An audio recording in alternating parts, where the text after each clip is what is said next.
안녕하세요. 여러분의 구강 건강을 서포트하는 차원TV 이은영 원장입니다. 오늘은 교정하시는 분들이 저한테 질문 많이 하시는 것 중에 하나, 투명 교정과 인비절라인은 도대체 뭐가 다른가요? 에 대해서 설명드리려고 해요. 제가 환자분들에게 이러이러한 이유로 인비절라인 하셔도 되고 브라켓, 철사 교정 하셔도 됩니다. 이렇게 말씀드리면 인비절라인 좋을 것 같은데 인비절라인으로는 사실 교정 잘 안 되잖아요 하세요. 그래서 일반적인 투명 교정과는 인비절라인은 확실히 달라요. 제가 설명을 드리는데 그때 설명드리는 내용들, 그리고 그때 환자분들이 많이 질문하시는 내용들 모아서 이번 영상 준비했습니다. 저희 치과가 투명 교정도 하고 인비절라인도 하고 브라켓 교정도 하고 2D 교정도 하고 그러는데 사실 투명 교정 케이스로 적용해 드리는 건 거의 10%도 안 되는 것 같긴 해요. 인비절라인과 투명 교정이 다른 첫 번째, 바로 인비절라인은 전체 교정의 대체품이고요. 투명 교정은 부분 교정의 대체품이다. 이렇게 생각하시면 돼요. 투명 교정이 무조건 나쁘다기보다는 부분 교정처럼 적용할 수 있는 범위가 사실 한정적인 거죠.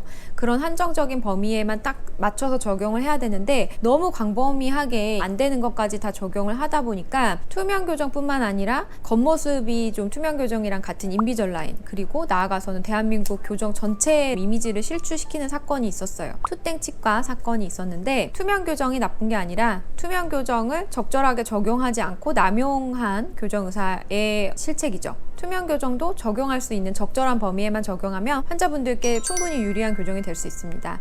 다만 차이점이라고 한다면 인비절라인은 확실히 전체 교정을 다 커버할 수 있다. 투명 교정은 커버할 수 있는 범위가 적다. 그럼 부분 교정은 뭐고 전체 교정은 뭐냐 이렇게 물어보시는데, 부분 교정은 앞니 한두 개 조금 삐뚤어졌거나 앞니 한두 개가 레벨이 다른 치아들이랑 좀 안 맞아서 그것만 좀 내리거나 이렇게 올리거나 하는 그런 범위의 교정을 말해요. 교합적인 것은 건들지 않고 정말 딱 앞니 몇 개 배열만 해도 될 때 부분 교정이라고 하고요. 투명 교정도 마찬가지예요. 교합적인 문제를 해결하기에는 투명 교정으로는 역부족이고요. 다만 지금 보여드리는 케이스 정도는 부분 교정이나 투명 교정의 범위 안에 속한다고 봐서 이런 것들로 적용이 가능해요. 인비절라인으로는 투명 교정으로는 사실 엄두를 내기가 좀 힘든 주걱턱 교정이나 뭐 발치 교정, 아니면 굉장히 많이 삐뚤삐뚤한 덧니 교정, 이런 케이스들을 실제로 교정을 하고 있고, 전체 교정, 즉 어금니까지 브라켓을 다 붙여서 교합관계나 골격관계까지 개선하는 교정 치료를 거의 완벽하게 대체해서 할 수 있어요. 두 번째로는 진단과 치료 계획, 그리고 제작 방식에서 또 차이가 있어요. 투명 교정 역시 교정 의사가 어느 정도의 치료 계획과 방향성을 설정하고 교정을 진행을 하지만 매달 변한 그 환자의 교합 상태를 가지고 매달 기공소에 치료 계획 오더를 냅니다. 반대로 인비절라인은 교정 의사의 치료 계획과 방향성을 처음부터 완전히 끝까지 예측성 있게 설정하고, 최종적으로는 치아가 몇 미리 정도 이동하고 몇 도 정도 움직이고 이런 것들까지 세밀하게 세팅을 하거든요. 그렇게 세팅한 치료 계획을 환자랑 함께 보고 외국에서 아예 처음부터 끝까지 전 단계에 걸친 장치를 한 번에 만들어 줍니다.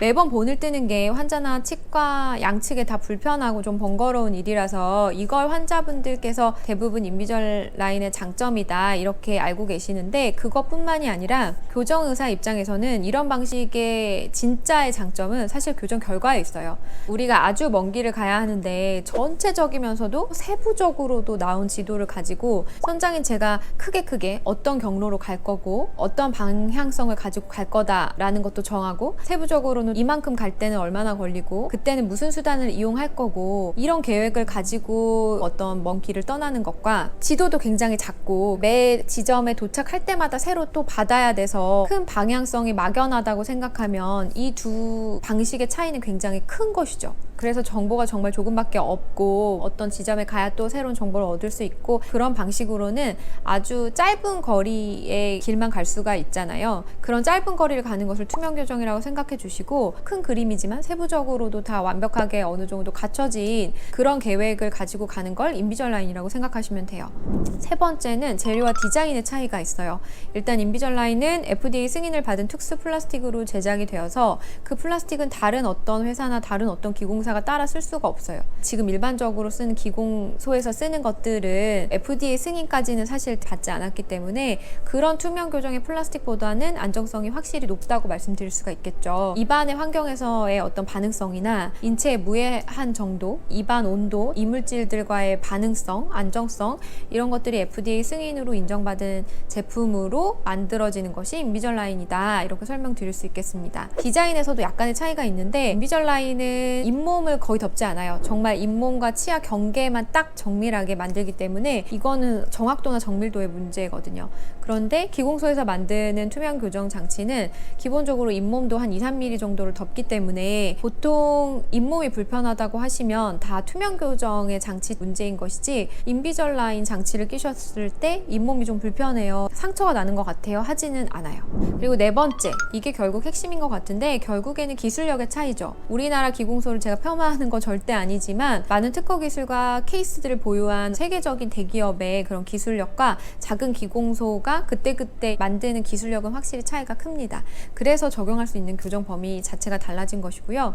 제가 처음에 인비절라인으로 환자분들 교정을 했을 때는 사실 스캐너도 없었어요. 스캔하는 시스템도 아니었고 진짜 본을 떠가지고 해외로 막 이렇게 보내야 되는 시스템이라서 장치 한 번 받고 막 이러려면 한 달 이상 걸렸었고요. 지금 환자분들이 인비절라인 하실 때 치아에 어태치먼트들을 붙여서 치아 이동을 원활하게 하는데 그런 어태치먼트라는 것도 없었어요. 그래서 처음 나온 인비절라인은 10년 가까이 발전을 어마어마하게 한 인비절라인의 기술력과는 정말 차이가 커요. 제가 그거를 본 산 증인이거든요. 아무래도 처음 인비절라인이 세상에 나왔을 때는 현재 투명 교정보다 조금 나은 수준밖에 안 되는, 뭐랄까 부분 교정과 전체 교정의 중간쯤에서 헤매고 있었기 때문에 실패 사례들이나 교정 결과가 좋지 못한 케이스들 때문에 안 좋은 인식들이 쌓여서 투명 교정이랑 인비절라인 보기에도 똑같고 이걸로 전체 교정하면은 그 투명 치과처럼 교정 결과도 실패하고 그런 거 아니야? 이렇게 생각하실 수도 있어요. 그러나 제가 인비절라인을 처음 만났을 때보다 엄청나게 인비절라인은 진일보했고요. 확실하게 전체 교정을 대체할 수 있는 교정이 되었어요. 물론 주걱턱 교정 같은 케이스에서도 철사하는 거 말고도 악공 확장 장치 별도로 쓰잖아요. 인비절라인이 악공 확장을 할 수 있다고 얘기는 하지만 철사 교정으로는 악공 확장이 적극적으로는 안 되는 것처럼 인비절라인을 할 때도 악공 확장 장치가 별도로 필요하면 저는 또 악공 확장 장치도 쓰면서 그 다음 인비절라인 장치로 넘어갑니다.